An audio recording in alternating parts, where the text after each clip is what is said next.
Welcome. আমরা ত্রিকোণমিতি শুরু করে দিয়েছিলাম, যার মধ্যে 20 নাম্বার যে চ্যাপ্টারে কোন পরিমাপের ধারণা ছিল সেটা আমাদের করছিলাম বা সেটা আমাদের চলছিল। তার মধ্যে কোষে দেখি 20 তো শুরু করে দিয়েছিলাম, তার 4টা অঙ্ক হয়ে গেছে।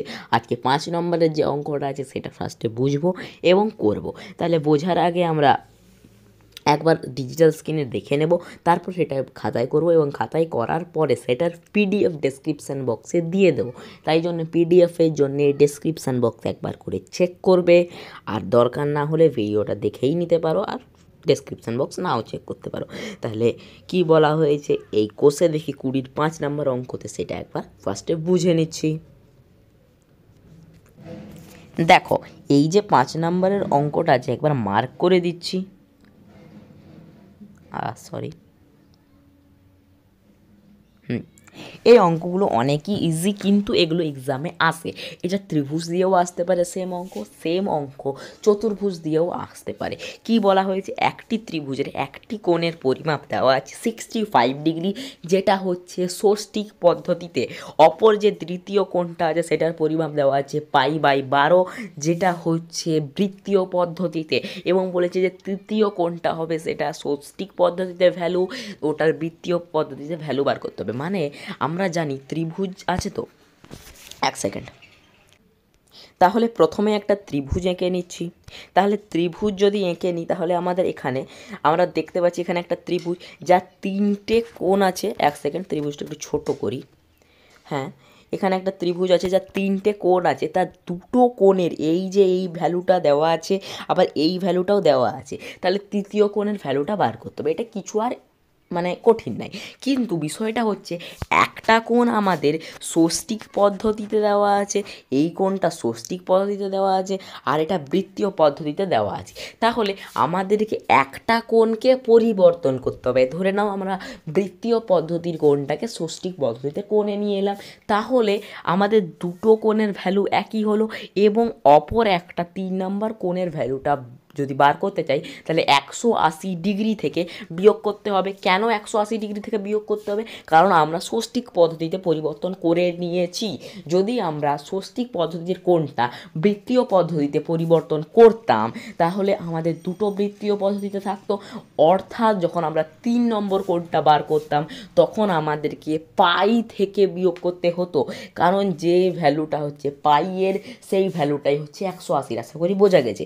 একই অঙ্ক যদি আমরা চতুর্ভুজের ক্ষেত্রেও আসে, চতুর্ভুজের ক্ষেত্রে যে কোনো 3টে কোণ দেওয়া থাকবে এবং চতুর্থ কোণ বার করতে হবে, তখন বিয়োগটা হবে 180 থেকে নয়, 360 থেকে, অথবা 2π থেকে। মানে যদি ষষ্ঠিক পদ্ধতিতে করি তাহলে 360 থেকে বিয়োগ হবে, যদি বৃত্তীয় পদ্ধতিতে করি তাহলে পাই মানে 180, 2π থেকে বিয়োগ হবে মানে 360 ডিগ্রি থেকে বিয়োগ হবে। আশা করি বোঝা গেছে যে কোনো একটা পদ্ধতিতে নিয়ে গিয়ে সেখান থেকে 180 থেকে ওটাকে বিয়োগ করব, তবে 3 নম্বর কোণটা বেরাবে, এবং 3 নম্বর কোণটা যে পদ্ধতিতে বেরাবে সেটার সঙ্গে ওটার আরেকটা পদ্ধতি বার করে দুটো পদ্ধতিরই আনসার আমাদেরকে দিতে হবে। তার জন্য এই ক্ষেত্রে এই কোণটাকে আমরা বৃত্তীয়টাকে ষষ্ঠীকে পরিণত করে নিচ্ছি, 3 নম্বর কোণটার ভ্যালু ষষ্ঠীকে বার করছি, তারপর 3 নম্বর কোণটার ভ্যালু আবার বৃত্তীয়তে পরিবর্তন করে দেব।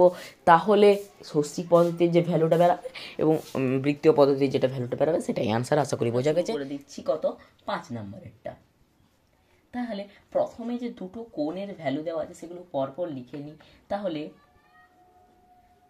একটি ত্রিভুজের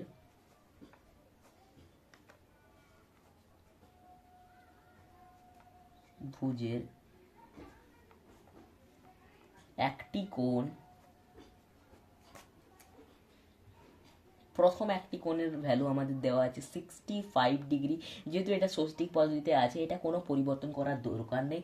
এবং তৃতীয় কোণটা যেটা আছে এটা পরিবর্তন করব, যেটা দেওয়া আছে দ্বিতীয় কোণ সমান দেওয়া আছে π/12 দেওয়া আছে। কত দেওয়া আছে? π/12। এবং এটাকে যদি পরিবর্তন করি তাহলে লিখতে পারি π/12। যেহেতু আমরা ষষ্ঠিক পদ্ধতিতে নিয়ে যাব, তার জন্য পাইটাকে সরাতে হবে, তাহলে নিচে পাই যাবে আর ওপরে তাহলে 180 চলে যাবে। পাই কেটে গেল, 12 এটা 6 দুগুণে 12, 6 3 18 30, এটা হয়ে যাবে 15 ডিগ্রি। তাহলে আনসার দিয়ে লিখতে পারি 15 ডিগ্রি। আশা করি বোঝা গেছে। তাহলে এটা কত হচ্ছে 65 ডিগ্রি, আরেকটা কোণ হচ্ছে 15 ডিগ্রি। অতএব শর্তানুসারে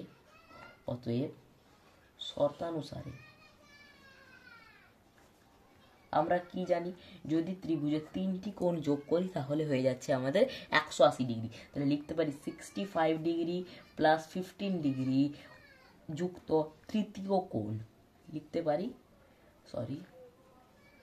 তৃতীয় কোণ।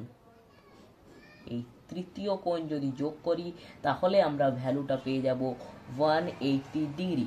অতএব দিয়ে এখানে যদি আমরা তৃতীয় কোণের যে ভ্যালুটা সেটা যদি আমরা নির্ণয় করতে চাই, তৃতীয় কোণ, তাহলে আমাদেরকে 180 থেকে এই দুটোকে বিয়োগ করতে হবে। তাহলে 180 ডিগ্রি মাইনাস এই দুটোকেই বিয়োগ করতে হবে, তাহলে ব্র্যাকেট দিয়ে প্লাস হবে। তাহলে 65 আর 15 যোগ করলে হয়ে যাচ্ছে 80 ডিগ্রি, আর 180 থেকে 80 গেলে 100 ডিগ্রি হয়ে গেছে। তাহলে তৃতীয় কোণের ভ্যালু পেয়ে গেলাম 180 ডিগ্রি।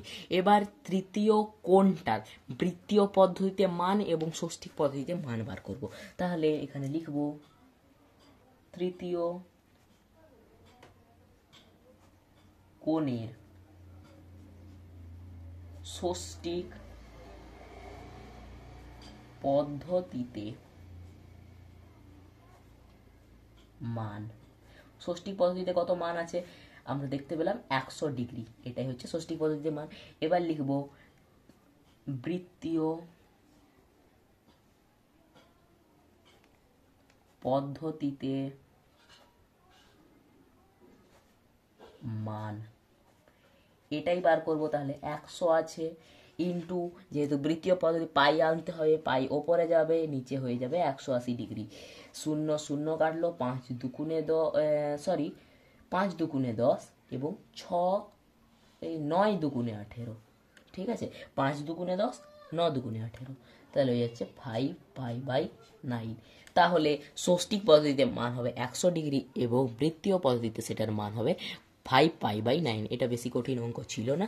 আমাদেরকে প্রথমেই ত্রিভুজের একটা কোণ দেওয়া আছে ষষ্ঠিক পদ্ধতিতে, আর একটা ষষ্ঠিক পদ্ধতি নিয়ে যাব এবং তৃতীয় কোণের যে ভ্যালুটা, মানে 3টে কোণ যোগ করব তখন হয়ে যাবে 180 ডিগ্রি। তাহলে তৃতীয় কোণের ভ্যালুটা পেয়ে যাব যদি দুটো কোণের সমষ্টিটাকে 180 থেকে বিয়োগ করব এবং যে ভ্যালুটা পাবো সেটা ষষ্ঠিক পদ্ধতিতে, এবং সেটাকে যদি পরিবর্তন করে দিই সেটাই হচ্ছে বৃত্তীয় পদ্ধতিতে। আশা করি বোঝা গেছে। থ্যাংকস ফর ওয়াচিং, আর এটার পিডিএফটা দিয়ে দিচ্ছি।